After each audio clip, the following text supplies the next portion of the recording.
President Trump does a lot of complaining on Twitter, and now he's going after Twitter itself. If you look at Twitter, I have millions and millions of people on Twitter, and it's a very good arm for me. It's great social media, but they don't treat me right. And I know for a fact, a lot of people try and follow me, and it's very hard. I have so many people coming up. They say, sir, it's so hard. They make it hard to follow. This is just one of a series of recent comments that he's made both online and on camera that demand setting the record straight. So CNN's Daniel Dale is the man for the job. He is our resident expert on tracking the president's untruths. So Daniel, we've got a couple claims to get through, but talk to us about what we just heard the president say about Twitter.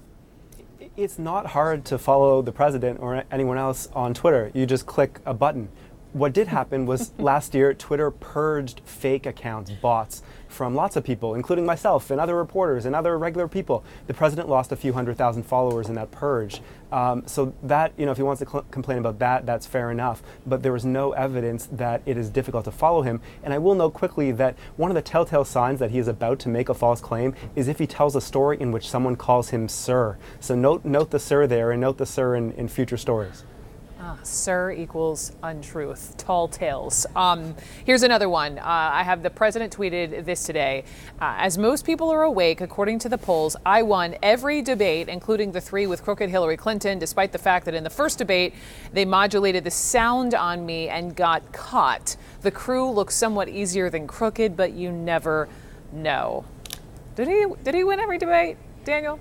No. So according to scientific polls like the ones conducted by CNN and many other news outlets, he lost every debate. And these are the polls with, random samples, margins of error, and so on. So CNN had him losing the first debate very badly, like Hillary Clinton was in the 60s. The second debate, Hillary Clinton was in the 50s.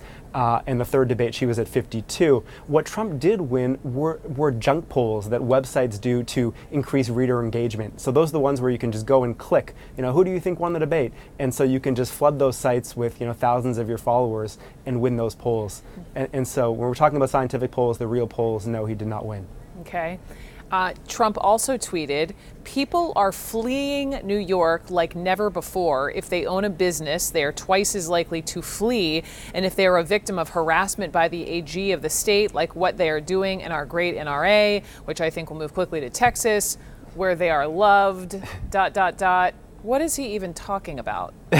So there's a lot there. I'll stick to the first part, which is about people leaving New York. There are a large number of people leaving New York. In fact, according to a conservative think tank in New York, the Empire Center that follows this issue, New York lost about 1.2 million people to domestic migration. That's people leaving for other states between 2010 and 2018. But that's not the highest of all time. In the 1970s, when there were big concerns about crime and decay in New York City, the state lost more than 2 million people through that decade, sometimes 300,000 in a single year. So yes, the numbers are high, but no, this is not the all-time record.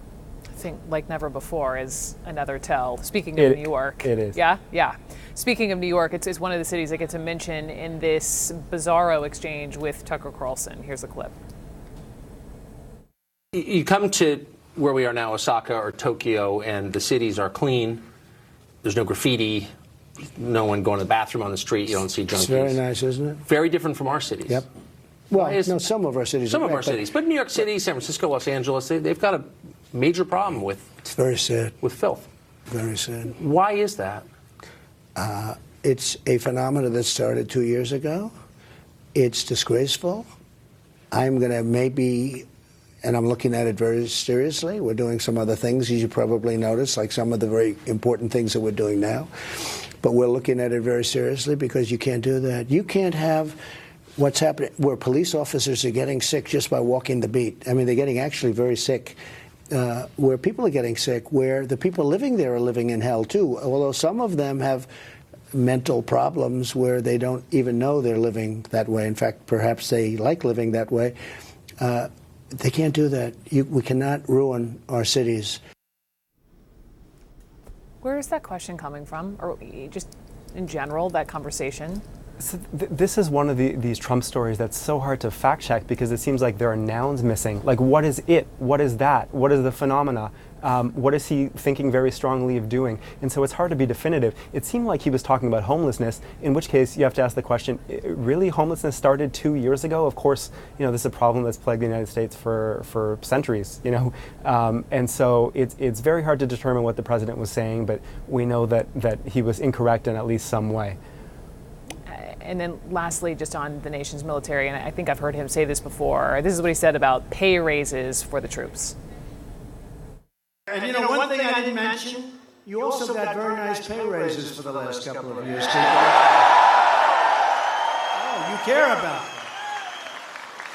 They care about that. I didn't think you noticed. Yeah, you were entitled. It was close to 10 years before you had an increase. 10 years. And we said it's time. So you hear the roar of the crowd, Daniel, but fact check that for me. Well, they roared for their raise, but it's not true that Trump got them their first raise in about 10 years. Members of the military have gotten a raise every year since 1961. There was a brief administrative quirk in 1983, but they essentially got a raise that year as well. So for decades, every year, including under Barack Obama, the troops got raises. What is true is that the raise this year, 2.6%, was the largest in about 10 years. It was the largest since 2010, so 9 years. And so Trump could have boasted, this is the biggest increase in about a decade. Instead, he falsely claimed this is the first increase in about a decade. And this wasn't a one-time slip of the tongue. He's done this before, including in another speech to the troops, that time in Iraq. So this is yet another repeat false claim from the president. Our favorite human fact check, Mr. Daniel Dale, thank you very much for running through all of that with me. Good to have you on.